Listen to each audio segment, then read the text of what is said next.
वंदे मातरम साथियों, आज हम भ्रष्टाचार के विषय में जानकारी देना चाहते हैं कि किस प्रकार बसपा, सपा और भाजपा आपस में मिले हुए हैं और भ्रष्टाचार कर रहे हैं, एक दूसरे से गठबंधन किए हुए हैं, भ्रष्टाचारियों को पनाह दे रहे हैं और भ्रष्टाचार कर रहे हैं।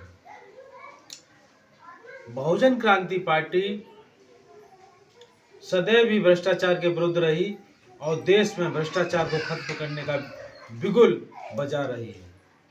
उत्तर प्रदेश में 338 भ्रष्ट कर्मचारी जिन्होंने अकुल संपत्ति इकट्ठा की है, आय से अधिक संपत्ति इकट्ठी की है, जिसकी शिकायत उत्तर प्रदेश शासन में की गई थी।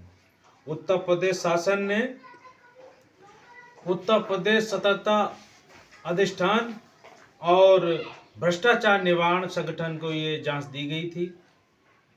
सरकार ने प्रथम दृष्टया दोषी भी माना था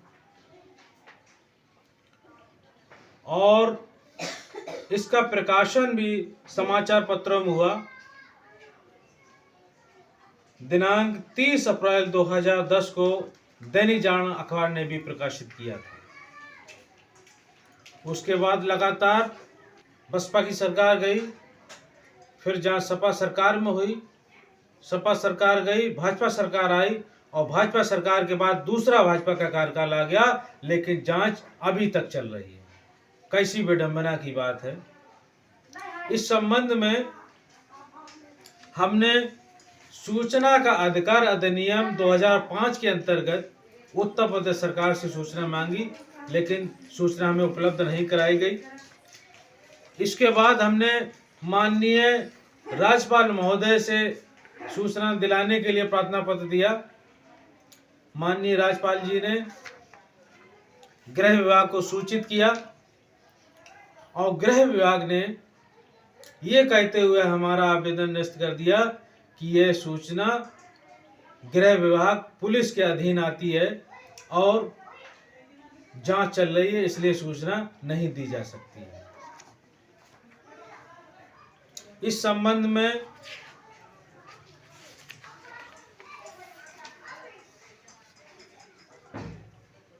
राज्यपाल महोदय का भी आदेश हमको दिया गया है, जिसमें सूचना उपलब्ध नहीं कराई जा सकती है। ये आवेदन हमने किया था 2010 में, आज 2022 का अंतिम समय चल रहा है। इतना लंबे समय तक जांच चलेगी तो देश में भ्रष्टाचार कैसे खत्म होगा। आज देश में भ्रष्टाचार के लिए कोई कड़ा कानून नहीं है। डॉक्टर भीमराव अंबेडकर जी ने 2 सितंबर 1953 को राज्यसभा में आंध्रा विधेयक पे कहा था कि ये संविधान जो बनाया गया है उसमें भ्रष्टाचार की कोई परिभाषा नहीं है, इसलिए भ्रष्टाचार का कोई कानून नहीं है। व्यक्तिगत संपत्ति रखने के लिए कोई कानून नहीं बनाया गया। आज हमारे देश में भ्रष्टाचार की कोई भी कड़ा कानून नहीं है।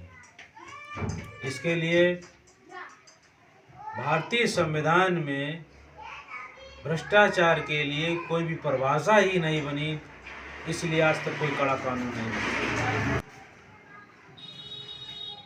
हमारे भारत देश के बाद चीन आज़ाद हुआ, इजराइल आज़ाद हुआ, आज हमसे बहुत आगे निकल गए हैं, क्योंकि वहाँ पे भ्रष्टाचारियों के लिए कड़े कानून बनाए गए हैं। आज हम आपको ये अवगत कराना चाहते हैं कि किस प्रकार भारत से रुपया स्विट्जरलैंड की स्विस बैंक में जमा हो रहा है। एक उदाहरण के स्वरूप में 2006 का हम एक आंकड़ा दे रहे हैं, जिसमें 72,60,000 करोड़ रुपया स्विस बैंक में जमा हुआ था। भारतीय जनता पार्टी ने कहा था कि मैं काला धन लाऊंगा, इसकी घोषणा उन्होंने अपने घोषणा पत्र में भी की थी, लेकिन इसका उल्टा हुआ। 2021 में 3.83 बिलियन रुपया स्विस बैंक में जमा हुआ, जो 30,500 करोड़ रुपया बनता है, और इसका दुगना मैं अनुमान लगा रहा हूं 2022 में स्विस बैंक में जमा हुआ। सभी भारतवासियों से मेरा निवेदन है, भ्रष्टाचार के विरुद्ध अपनी आवाज को बुलंद करें। आज पुल बनते हैं, उद्घाटन से पहले ही गिर जाते हैं, सड़कें बनती हैं, 1 साल में ही उखड़ जाती हैं। किस प्रकार गाड़ी कमाई का पैसा लूटा जा रहा है, धन्ना सेठों के पास पहुंच रहा है, अधिकारियों के पास पहुंच रहा है, मंत्रियों के पास पहुंच रहा है, वो पैसा देश से बाहर जा रहा है। आप सभी लोग बहुजन क्रांति के पार्टी के साथ अपना कंधा से कंधा मिलाकर इस देश में भ्रष्टाचार का बिगुल बजा दीजिए। और पार्टी ने संकल्प किया है कि भारत के संविधान में भ्रष्टाचार की परिभाषा हम बनाएंगे। प्रत्येक व्यक्ति की संपत्ति तय होगी, जिससे व्यक्तिगत संपत्ति का दायरा तय होगा।